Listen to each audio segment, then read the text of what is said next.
Boa noite a todos, a graça e a paz do Senhor. Vamos abrir a palavra de Deus no Salmo de número 19. Vamos considerar este Salmo. O nosso tema será: Deus não está em silêncio. Salmo de número 19. Diz assim a palavra do Senhor: Os céus proclamam a glória de Deus, e o firmamento anuncia as obras das suas mãos. Um dia discursa outro dia, e uma noite revela conhecimento a outra noite. Não há linguagem, nem há palavras, e deles não se ouve nem o som. No entanto, por toda a terra se faz ouvir a sua voz, e as suas palavras até aos confins do mundo. Aí pôs uma tenda para o sol, o qual, como noivo que sai dos seus aposentos, se regozija como herói a percorrer o seu caminho, principia numa extremidade dos céus até a outra. Vai o seu percurso e nada refoge ao seu calor. A lei do Senhor é perfeita e restaura a alma. O testemunho do Senhor é fiel e dá sabedoria aos simples. Os preceitos do Senhor são retos e alegra o coração. O mandamento do Senhor é puro e ilumina os olhos. O temor do Senhor é límpido e permanece para sempre. Os juízos do Senhor são verdadeiros, todos igualmente justos. São mais desejáveis do que ouro, mais do que muito ouro depurado, e são mais doces do que o mel e o destilar dos favos.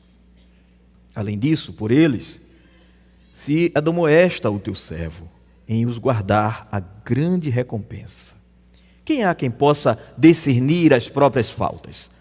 Absolve-me das que me são ocultas.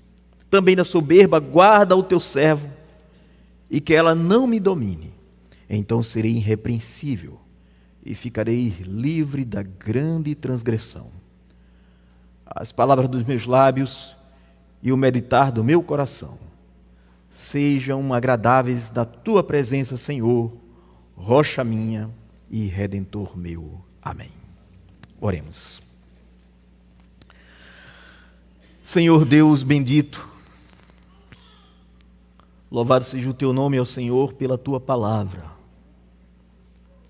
por esta revelação bendita, ó Senhor, esta revelação que é perfeita e santa, que é proclamado, ó Deus, por homens imperfeitos, vasos de barro, mas aprove a Ti, ó Deus, que assim fosse. Por isso, Senhor, suplicamos a Tua misericórdia, a Tua graça, e que o Senhor, mais uma vez, faça uso da proclamação da Tua palavra e ensine, ó Deus, as verdades gloriosas que há neste salmo. Aplica estas verdades aos corações, ó Senhor. Abre os olhos daqueles que estão cegos em seus pecados. Traz consolo, instrução, edificação para o teu povo. Exorta, ó Deus, repreende, anima, por meio da proclamação da Tua palavra, Senhor. Suplicamos em nome do Senhor Jesus Cristo e Te agradecemos. Amém. Bertrand Russell foi um filósofo e matemático britânico conhecido no século XX por seu ateísmo militante. E em seus livros, palestras, Russell procurava argumentar que não havia evidências suficientes para a existência de Deus. Certa vez, durante uma entrevista, um jornalista lhe fez uma pergunta interessante. Se depois de morrer, o Senhor descobrir que Deus realmente existe e se encontrar com Ele, o que dirá?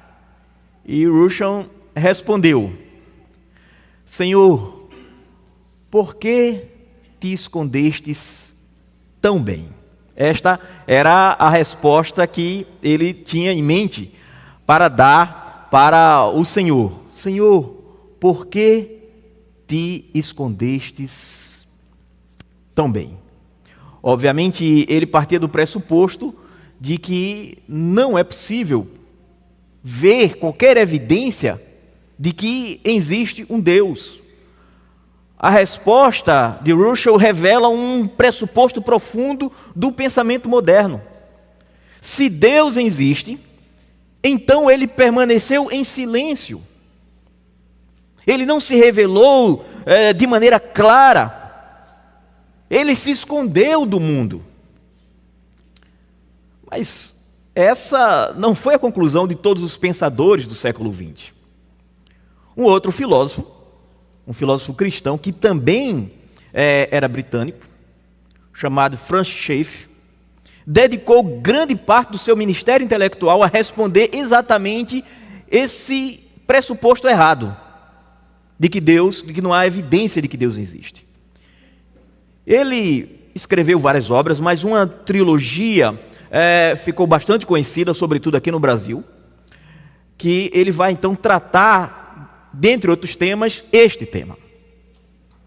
No Brasil, essa trilogia são 3 livros que têm os seguintes títulos: A Morte da Razão, O Deus que Intervém e O Deus que se Revela. E Schaeffer, então, argumentou que Deus não apenas existe, mas que Ele falou. Um dos seus livros, o último, O Deus que se Revela, poderia ser melhor traduzido diretamente do inglês, que é Ele está lá e não está em silêncio. Eu acho essa tradução muito melhor. Ele está lá e não está em silêncio. Esse título, ele resume muito bem a mensagem do Salmo 19. O salmista Davi nos ensina que Deus não se escondeu do mundo e que também Deus não permaneceu em silêncio. Pelo contrário, Deus falou na criação e falou na sua lei de forma proposicional, nas Escrituras. Quando Deus fala, o coração humano é confrontado e transformado, e é exatamente isso que veremos neste salmo. O Salmo 19, como diz aí o subtítulo na sua tradução em itálico, é um salmo de Davi, localizado no primeiro livro do Saltério, que vai do Salmo número 1 até o Salmo 41. A primeira grande coleção desta obra de poemas, de canções. E essa secção inicia com esses salmos atribuídos a Davi, apresentando então a experiência do justo, que vive em um mundo marcado por conflitos, adversidades e oposição, mas constantemente buscando refúgio, orientação e comunhão com o Senhor. Dentro dessa primeira coleção, o Salmo 19 aparece em uma sequência de salmos que exalta a majestade de Deus e a atuação de Deus no mundo. Nos salmos imediatamente anteriores, do Salmo 16 ao Salmo 18, a atenção está voltada para a fidelidade de Deus em preservar e salvar o seu Messias, o seu ungido. Após celebrar a poderosa intervenção de Deus em favor do rei, do Messias, no Salmo 18, o Salmo 19 amplia o horizonte e volta então o seu olhar para algo fundamental, que é a maneira como Deus se torna conhecido no mundo, ou como Ele se dá a conhecer ao mundo. Literalmente, esse salmo possui uma estrutura cuidadosamente organizada, e nós podemos dividi-lo em 3 secções distintas, mas profundamente relacionadas entre si. Cada parte aborda então um aspecto da revelação divina e conduz progressivamente o leitor da contemplação da obra de Deus a uma resposta pessoal diante dele. Essa progressão, ela não é acidental, mas ela revela uma reflexão madura sobre a maneira como o ser humano chega ao conhecimento de Deus. que é o conhecimento mais importante. Por esta razão, o Salmo então ocupa o lugar fundamental dentro da teologia do saltério. Ele mostra que o Deus que age na história é também um Deus que se faz conhecer de maneira clara e deliberada. O salmista não trata Deus como uma realidade distante e obscura, como eram os deuses pagãos, mas como aquele que se torna perceptível ao ser humano. É um Deus transcendente, mas é também um Deus imanente. Davi inicia então essa reflexão olhando para algo que está diante dos olhos de todos os homens. Ele começa olhando para os céus. Este é o meu primeiro ponto. O Deus que se revela na criação. Vai do versículo 1 ao versículo 6. Davi inicia o salmo afirmando algo extraordinário. Deus não deixou de dar testemunho de si mesmo ao mundo. Ele escreveu aí que os céus proclamam a glória de Deus. E o firmamento anuncia as obras de suas mãos. O verbo hebraico traduzido aí por proclamar, esse verbo significa contar, narrar, declarar publicamente, relatar algo com clareza. Ou seja, Davi está dizendo então que a criação não apenas sugere a existência de Deus, mas ela narra, ela testemunha publicamente a glória de Deus. Os céus são apresentados aqui como pregadores silenciosos, que anuncia continuamente a majestade do Criador. A palavra céus aqui se refere ao universo visível, o firmamento, os astros, o cosmos. Ele usa a expressão firmamento para reforçar a ideia. A palavra hebraica aqui, traduzida por glória, kabod, expressa peso, majestade, grandeza. O que é que Davi está dizendo? É que quando contemplamos o universo, somos confrontados com algo que aponta para a grandeza do Criador, para alguém que é digno de receber glória, receber adoração, reconhecimento, devoção. É alguém de kabod, de peso. Alguém que de fato merece, que é digno de admiração, de contemplação, de espanto.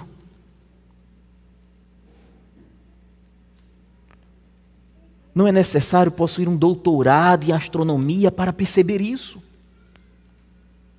A simples contemplação da criação já comunica algo poderoso acerca de Deus. A ordem do universo, a harmonia da natureza, a complexidade da vida, tudo isso aponta para uma inteligência criadora. E, apenas para ilustrar isso, lembro-me de um romance que li alguns anos atrás, Robinson Crusoe, escrito por Daniel Defoe. E talvez muitos não conheçam este romance, mas eu recomendo a leitura. No livro Defoe, Robinson Crusoe é um homem que sobrevive um naufrágio e passa a viver em uma ilha aparentemente deserta. Durante muito tempo, ele acredita que está completamente sozinho. Até que um dia, ele encontra inesperadamente na praia a marca de pés humanos na areia. Até aquele momento, ele não havia encontrado nenhuma outra evidência da presença humana. Mas aquela única pegada foi suficiente para fazê-lo compreender: eu não estou sozinho. Aquela marca na areia era um rastro, um sinal da presença de alguém. E de certa forma, é exatamente isso que Davi está dizendo. O universo está cheio de pegadas. Cada estrela, cada galáxia, cada movimento do cosmos funciona como um rastro que aponta para Deus. Cada ordem na criação aponta para isso. Davi então continua aí no versículo 2, um dia discursa a outro dia, e uma noite revela conhecimento a outra noite. Aqui, obviamente, o salmista usa uma linguagem poética muito bonita. A ideia de uma transmissão contínua de testemunho. O dia passa uma mensagem ao próximo dia, a noite entrega o seu testemunho à próxima noite. É como se a criação estivesse então participando de uma corrida de revezamento na qual a mensagem nunca deixa de ser proclamada. O universo inteiro está constantemente declarando algo acerca de Deus. Essa proclamação é universal. Davi diz que não há linguagem, não há palavras, e dele não se ouve nenhum som, contudo por toda a terra se faz ouvir a sua voz. E aqui nós encontramos um paradoxo. Os céus não possuem palavras, mas falam. Eles não têm voz audível, mas comunicam uma mensagem. Não podemos ouvir os céus como ouvimos a voz humana, mas a mensagem da criação alcança todos os povos, em todos os lugares. E é exatamente isso que o apóstolo Paulo, esse argumento que o apóstolo Paulo vai dizer, que todos os homens são indesculpáveis.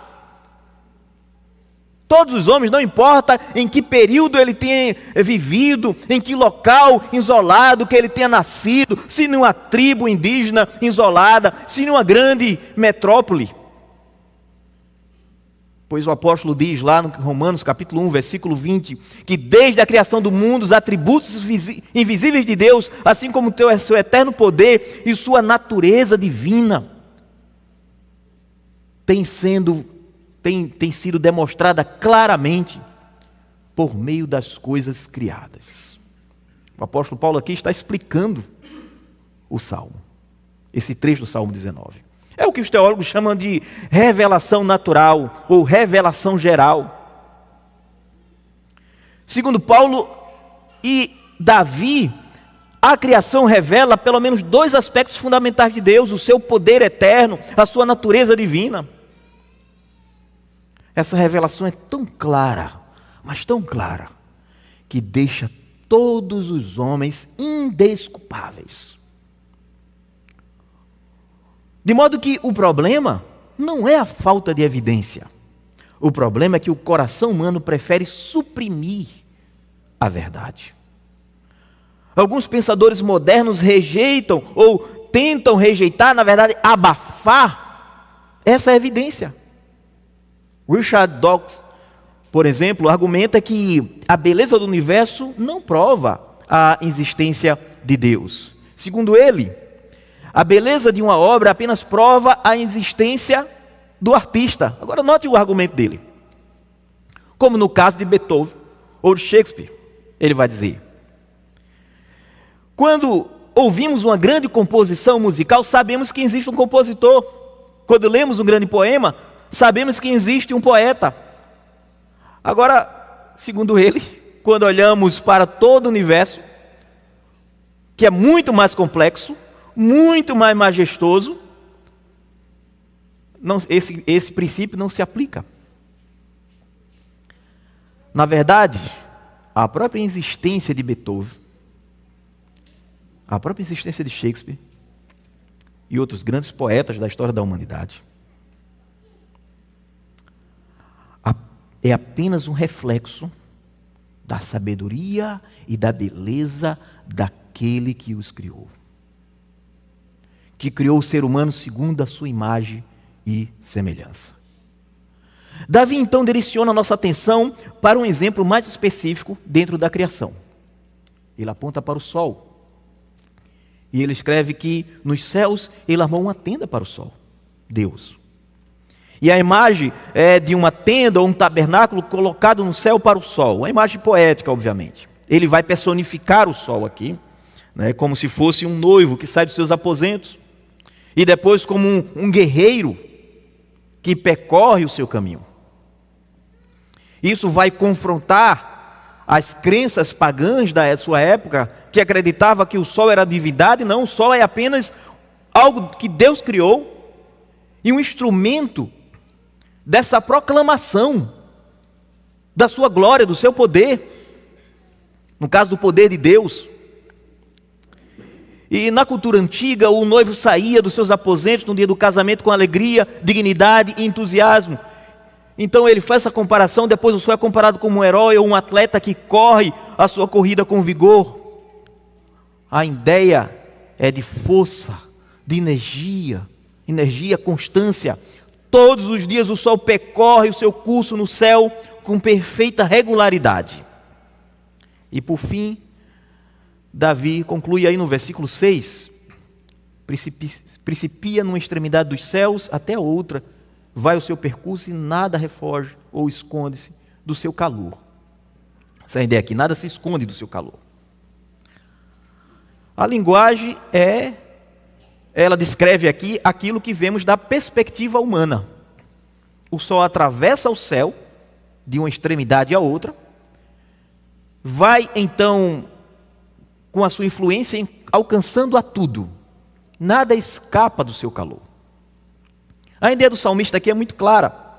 O testemunho da criação alcança toda a terra. Assim como o calor do sol alcança todas as regiões do mundo, a revelação de Deus na criação alcança todos os seres humanos. Meus irmãos, a criação não existe apenas para a nossa sobrevivência, mas também para a nossa contemplação. Deus estendeu diante de nós uma imensa tela. Cada montanha, cada estrela, cada oceano é uma pincelada desta obra magnífica, desse artista original. Toda a beleza do universo é apenas um reflexo da sua sabedoria, do seu poder, da sua glória. Toda a criação constantemente está nos dizendo algo. Existe um Criador. E esse Criador é inteligente, é glorioso, digno de ser louvado. Esta é a primeira coisa que este salmo nos ensina. Mas o salmo também nos diz aí que Deus se revela nas Escrituras, ou na lei. Está aí do versículo 7 ao versículo 8. Se a revelação de Deus na criação já é extraordinária, a segunda revelação apresentada por Davi ainda é muito mais surpreendente, muito mais completa. É uma revelação proposicional, no sentido de que há frases, há palavras, há harmonia de ideias, organização de ideias. A criação revela a glória de Deus na natureza, mas ela não revela tudo o que precisamos saber acerca dele. O universo mostra que Deus existe, mostra o seu poder, a sua soberania, a sua sabedoria, a sua majestade, mas a criação não nos diz, por exemplo, como um pecador pode ser reconciliado com Deus. Por isso, Deus, este Deus que não ficou em silêncio, fez algo mais extraordinário. Ele falou de forma proposicional.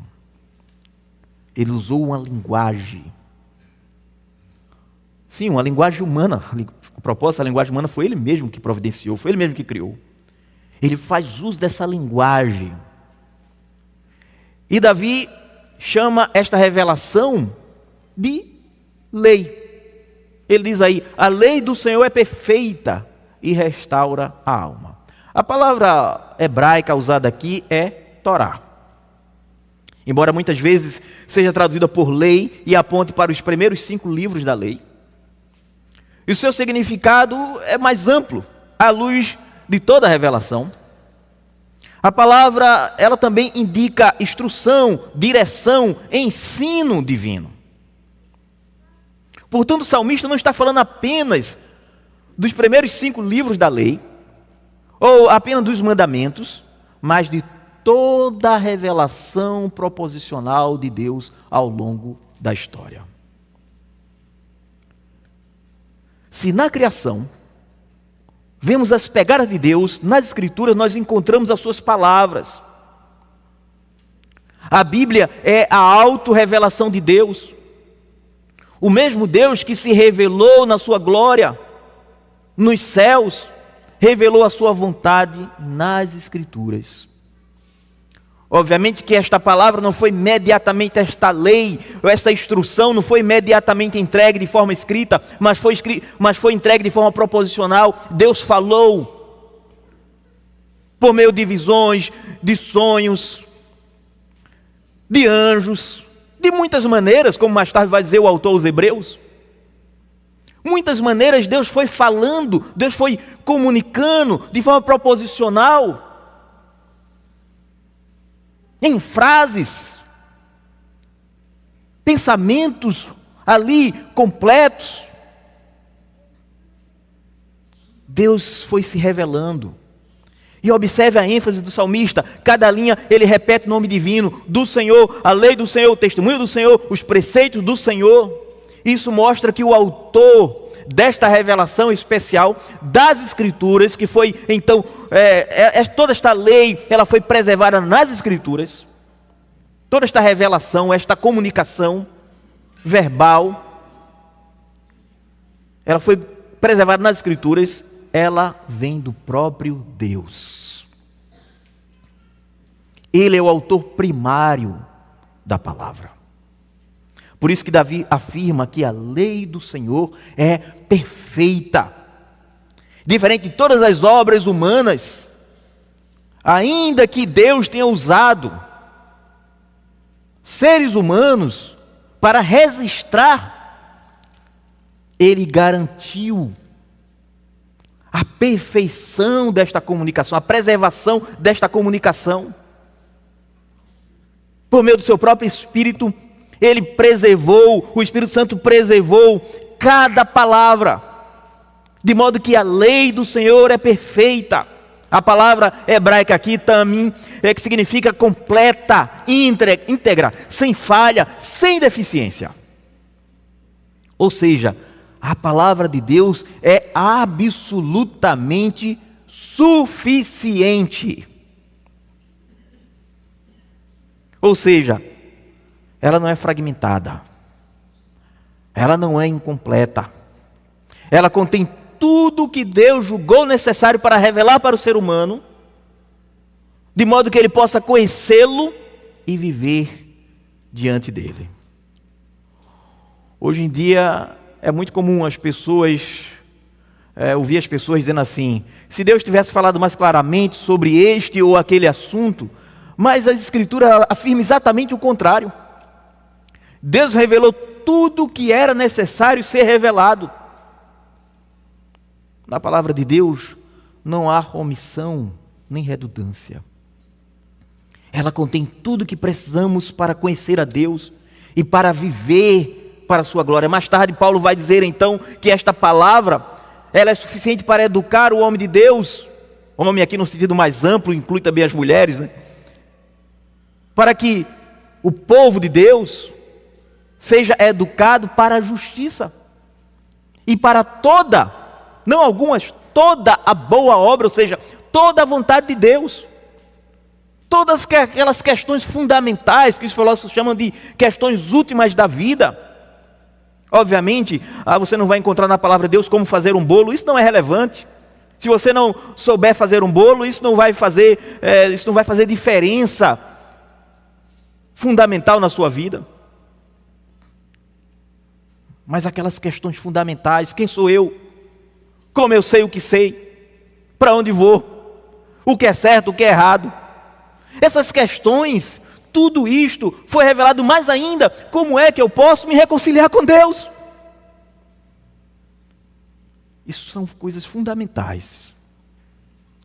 E a palavra de Deus revelou tudo isto. A palavra de Deus transforma também o homem, transforma o coração, porque diz Davi que ela restaura a alma. A ideia, o verbo hebraico aqui tem a ideia de fazer voltar, restaurar, trazer de volta. A palavra de Deus tem poder de restaurar o ser humano interiormente. Ela não apenas instrui a mente, mas ela transforma o coração. É por meio da palavra que Deus traz o pecador de volta para si. Não existe outro livro no mundo capaz de fazer isso. A palavra de Deus transforma o homem de dentro para fora. Conta-se que no século XIX o inglês chegou a uma tribo que havia sido alcançada por missionários cristãos. Esse inglês não era cristão e chegou nesta tribo. E quando chegou ali, viu um indígena lendo a Bíblia, que havia sido traduzida pelos missionários cristãos para a língua do idioma desta tribo. Ele se aproximou e disse de maneira arrogante: na Inglaterra ninguém mais lê esse livro. E o indígena olhou para ele e respondeu: meu amigo, alegre-se por eu estar lendo este livro, porque se não fosse este livro, eu já teria devorado você. Era uma tribo de canibais anteriormente, mas a palavra de Deus transformou. A Bíblia transforma. Ela transforma porque a palavra de Deus é viva. Por meio dela, Deus nos traz da morte para a vida. Por meio dela, Ele alimenta a nossa fé, nos faz crescer espiritualmente. E Davi continua: o testemunho do Senhor é fiel e dá sabedoria aos simples. A palavra testemunho indica algo que confirma e estabelece a verdade. E esse testemunho é chamado de fiel, ou seja, absolutamente digno de confiança. A palavra de Deus é um fundamento sólido sobre a qual podemos construir toda a nossa vida. Isso é algo que nós não podemos dizer sobre as opiniões humanas. Isso é muito importante trazermos à memória isso, porque nós vivemos em um século onde muitos cristãos estão buscando orientação fora da palavra de Deus. Mas é a palavra de Deus que tem a verdadeira sabedoria. Isso é algo que nós não podemos dizer às opiniões humanas. Ao longo da história, teorias humanas surgem e desaparecem. Durante séculos, os princípios de Newton eram considerados praticamente inquestionáveis. Então veio Einstein, demonstrou que algumas ideias de Newton precisavam ser revistas. Hoje novas teorias continuam surgindo. O conhecimento humano está sempre mudando, mas a palavra de Deus permanece para sempre. O que Deus revelou milhares de anos atrás continua sendo verdade hoje e continuará sendo verdade daqui a muitos e muitos anos, até a vinda do nosso Senhor Jesus Cristo, porque é uma palavra imutável como Deus é. Porque Deus conhece todas as coisas. Ele não precisa fazer revisão. Ele conhece o passado, o presente e o futuro. Ele nunca se equivoca. E é por isso que Davi afirma: o testemunho do Senhor é fiel e dá sabedoria aos simples. O que é que ele quer dizer com isso? O testemunho do Senhor é fiel e dá sabedoria aos simples. A palavra hebraica, traduzida aí por simples, é a palavra peti. E no contexto da sabedoria bíblica, essa expressão, essa palavra, não é necessariamente alguém intelectualmente incapaz. O termo usado aqui por Davi não descreve uma pessoa ingênua, inexperiente, mas descreve alguém sem discernimento moral e espiritual. A palavra tem a ideia de alguém aberto e vulnerável à influência. Nas palavras de Paulo, escrevendo aos Efésios, ele vai dizer que Deus enviou para a igreja pastores, mestres, para que então a igreja não fosse levada por todo o vento e doutrina, jogada como meninos de um lado para outro. Uma pessoa vulnerável à influência. Alguém que pode ser facilmente conduzido tanto para o bem quanto para o mal. Em outras palavras, é uma pessoa que ainda não aprendeu a distinguir corretamente entre a verdade e o erro, entre a sabedoria e a loucura. E é exatamente essa pessoa que a palavra de Deus transforma.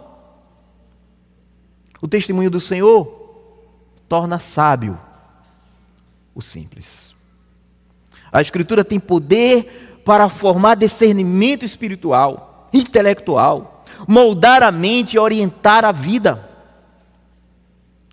Ela pega aquele que está confuso, desorientado, e conduz à sabedoria. Lhe dá a direção. Ela pega o vulnerável e lhe firma na verdade. Por isso, meus irmãos, a verdadeira sabedoria não nasce de acúmulo de informações humanas. Ela nasce da submissão à palavra de Deus. Porém, quando Deus fala em sua palavra, até o mais simples pode se tornar verdadeiramente sábio. E Davi continua: os preceitos do Senhor são retos e alegra o coração. As palavras preceitos aqui se referem às orientações detalhadas de Deus para a vida. Eles são chamados de retos, corretos. São moralmente perfeitos. E o resultado disso é que traz a verdadeira alegria.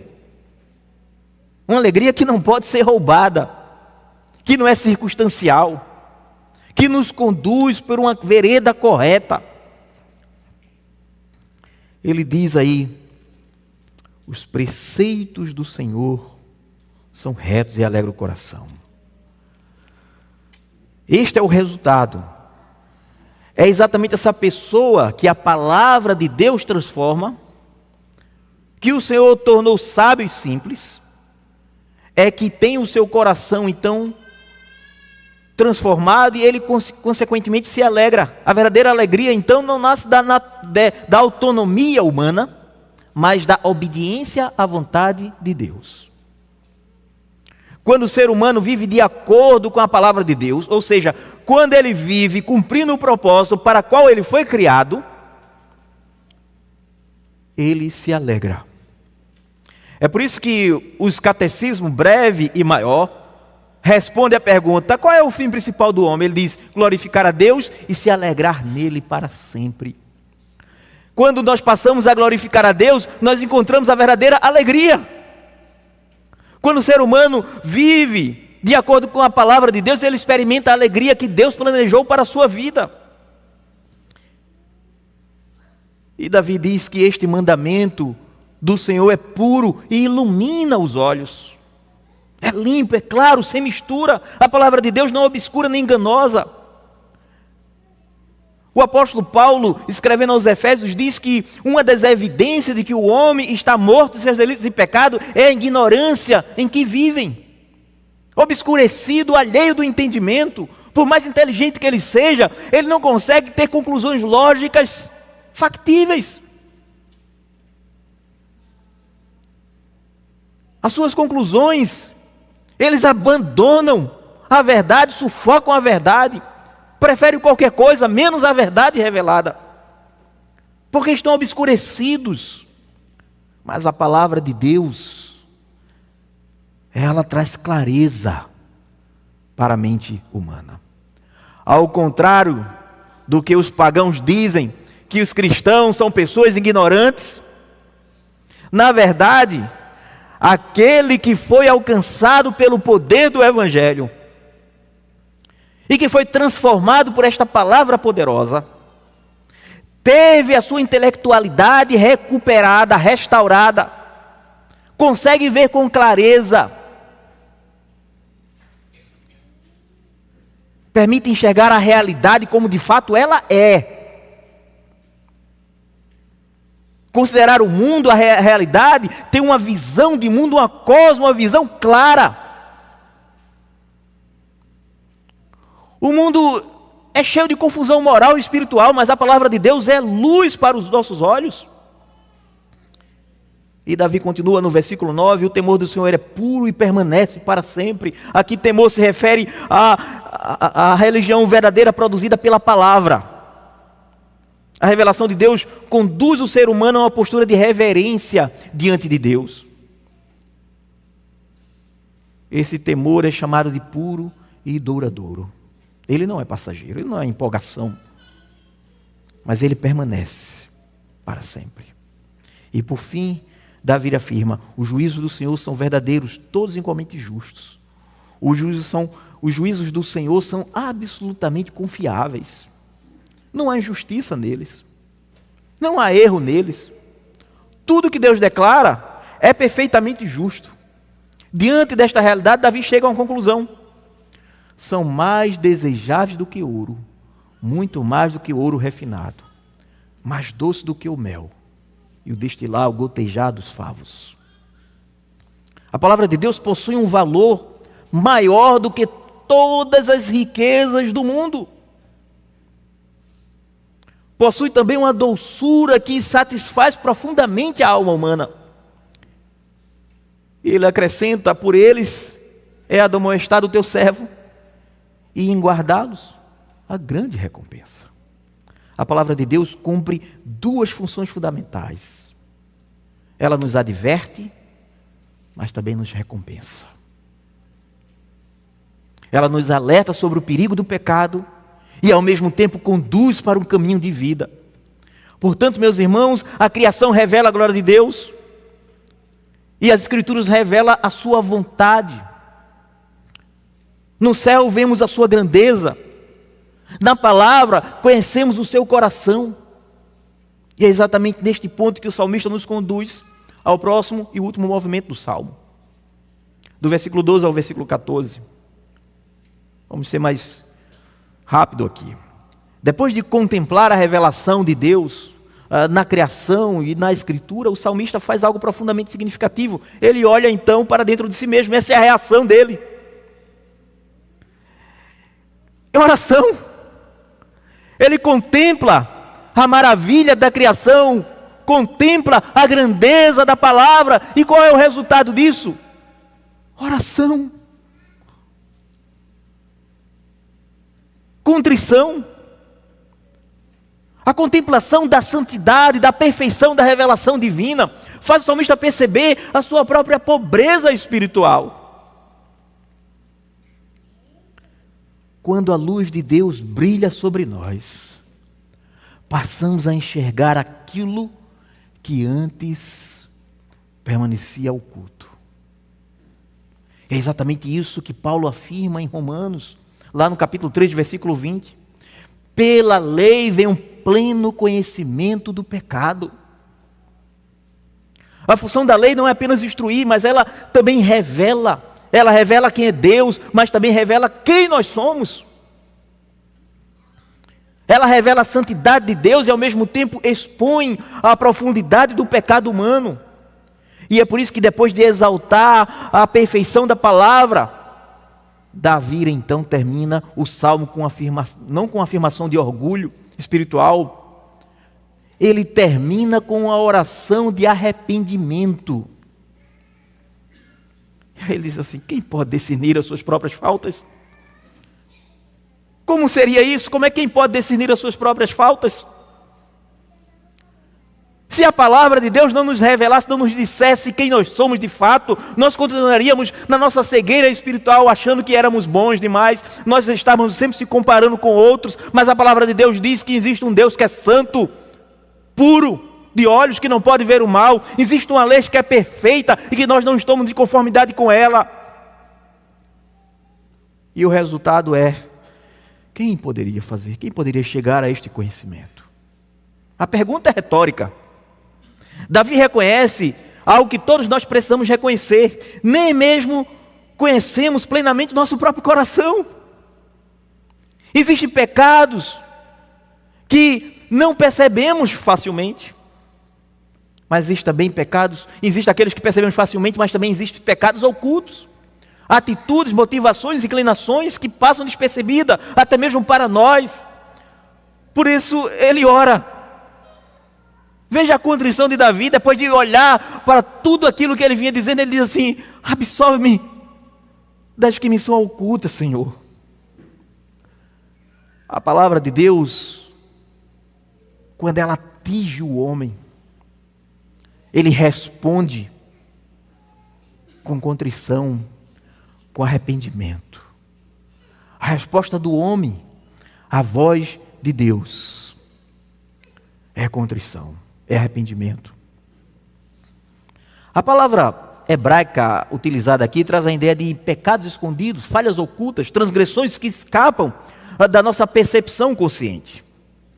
Davi reconhece que precisa então da graça de Deus não apenas para os pecados que ele conhece e que ele admite, mas também para aqueles que ele nem percebe. A palavra de Deus então funciona como um espelho. Ela revela aquilo que está escondido em nosso coração. E o salmista continua: também da soberba guarda o teu servo. No verso anterior ele falou dos pecados ocultos. Agora ele fala dos pecados deliberados. A palavra traduzida por soberba refere-se a pecados cometidos de forma consciente, arrogante. Quando o ser humano decide deliberadamente desafiar a vontade de Deus. E Davi sabe que o maior perigo espiritual não é apenas o pecado involuntário. O maior perigo espiritual é o coração que se torna orgulhoso e endurecido. Por isso ele ora que eles não dominem sobre mim. E aqui encontramos uma percepção espiritual profunda. O pecado não é apenas um ato isolado, mas ele busca domínio, dominar a sua vida. E por isso que Davi pede a proteção de Deus. Ele reconhece que somente a graça divina pode impedir que o pecador seja governado pelo pecado. E ele conclui: então serei irrepreensível e ficarei livre da grande transgressão. Obviamente que a ideia aqui não é de perfeição absoluta, mas a ideia é integridade, uma vida preservada da rebelião consciente contra Deus. E aí ele termina com esta oração belíssima. Nós não temos tempo de destrinchar todos os aspectos aqui, mas ele termina com essa oração belíssima: sejam agradáveis as palavras da minha boca e o meditar do meu coração na tua presença, rocha minha e redentor meu.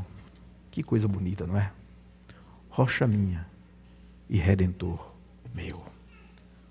Você já foi impactado pela palavra ao ponto de cair de joelhos e dizer assim: ó Senhor, tem misericórdia de mim. Tem misericórdia de mim.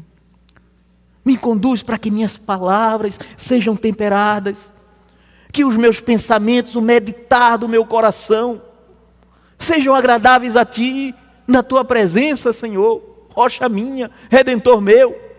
Quantas vezes você olhou para tudo aquilo que foi criado e parou e pensou acerca da grandeza, da sabedoria, do poder de Deus, leu as Escrituras e meditou na santidade de Deus? E seu coração caiu de joelhos diante de tal coisa. Porque este é o impacto da revelação. Não é apenas uma informação intelectual, mas é algo transformador. Transformador. Ou seja, quando ele usa essas palavras aqui, ele diz assim que esta palavra, toda essa contemplação, Senhor, tem um impacto em mim tão profundo, que a minha vida completa seja agradável aos teus olhos. Rocha minha, redentor meu. Meus irmãos, ninguém pode alegar ignorância. Deus falou. Por mais isolado que o homem esteja no mundo, de uma forma ou de outra, ele foi exposto à revelação de Deus. Ele ouviu a voz de Deus na criação. Ele ouviu a voz de Deus em si mesmo, porque a lei de Deus está gravada no seu coração. O apóstolo Paulo mais tarde vai falar sobre isso. O universo inteiro está cheio dos sinais que apontam para o Criador. O grande romancista Dostoiévski, ele em sua obra O Adolescente, escreveu uma observação muito penetrante. Ele diz assim: eu nunca encontrei um descrente, encontrei apenas homens inquietos e desvairados. Em outras palavras, a questão raramente é a ausência de evidência. Na verdade, a questão nunca é a ausência de evidência. A questão é a inquietação do coração humano diante de Deus. Desde o princípio do mundo, Deus tem se dado a conhecer.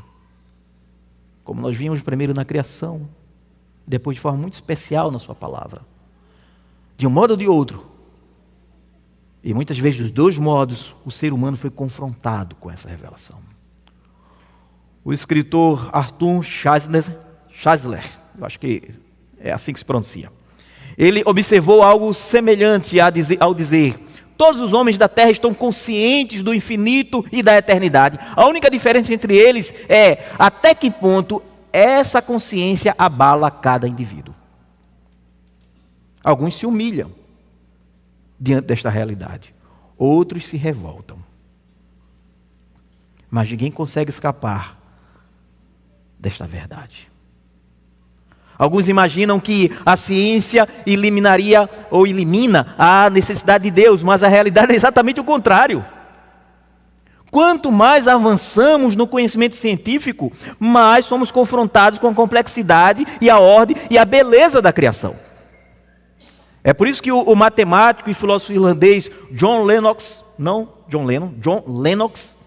em uma palestra em Oxford, ele disse algo muito interessante. Ele afirmou que pedir que escolhamos entre Deus e a ciência é como pedir a escolha entre Harry Ford e a explicação de um carro.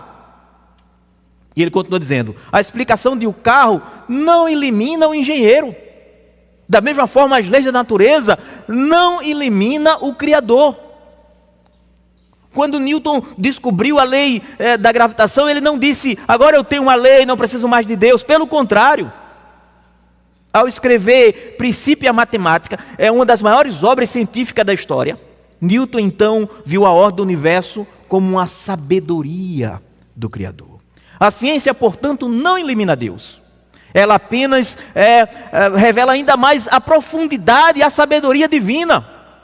As coisas criadas revelam a sabedoria divina. A Escritura, irmãos, esta outra revelação mostra de forma clara e suficiente aquilo que Deus requer dos homens. E o autor aos Hebreus, na sua carta, no capítulo 1, versículo 1 a 2, ele diz que, havendo Deus falado de muitas maneiras aos pais, pelos profetas, ao longo da história, nesses últimos dias, Ele nos falou pelo Filho. O Evangelho de João começa com um prólogo dizendo assim: no princípio era o Verbo, e o Verbo estava com Deus, e o Verbo era Deus. E depois ele diz: e o Verbo se fez carne, e habitou entre nós. A própria palavra de Deus é encarnada.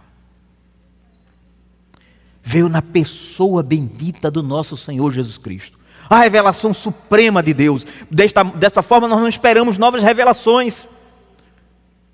Deste modo, então, as Escrituras, que contêm a palavra de Deus, as palavras do nosso Senhor Jesus Cristo, que fala de Cristo, o Antigo e o Novo Testamento, nós temos o suficiente. Toda a revelação cessou, mas Deus continua falando hoje, pela sua palavra. Isso torna, então, como diz a nossa confissão de fé, a confissão de fé do Westminster, a confissão que nós adotamos, isso torna a Escritura indispensável. Ela é a palavra viva, porque revela Cristo. Cristo, a revelação suprema de Deus, aquele que revelou perfeitamente o caráter do Pai, mas Ele fez muito mais do que revelar Deus. Ele veio redimir pecadores. O Filho de Deus tomou sobre si a nossa culpa, se entregou a sua vida na cruz do Calvário. Seu sangue precioso foi derramado para libertar pecadores da condenação. E por isso que o apóstolo Paulo ele declarou: pregamos a Cristo, esta revelação maravilhosa, e a este crucificado. Porque Cristo crucificado é poder de Deus, é sabedoria de Deus. Portanto, se você estar aqui hoje sem Cristo, se você está me ouvindo pela internet sem Cristo, você não poderá dizer que Deus se escondeu, você não pode usar isso como desculpa.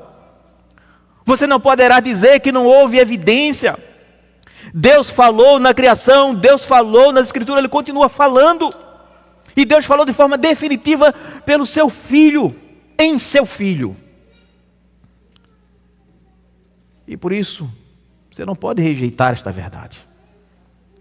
Ainda há esperança para você, porque Deus falou, nós conhecemos a verdade. E essa verdade é que pode conduzi-lo a Cristo. Creia nele, confie naquele que é a nossa rocha e nosso Redentor. E quando a palavra de Deus então transformar o seu coração, a sua oração será a mesma do salmista. Sejam agradáveis as palavras da minha boca, o meditar do meu coração na tua presença, Senhor, rocha minha e meu Redentor. Que Deus os abençoe.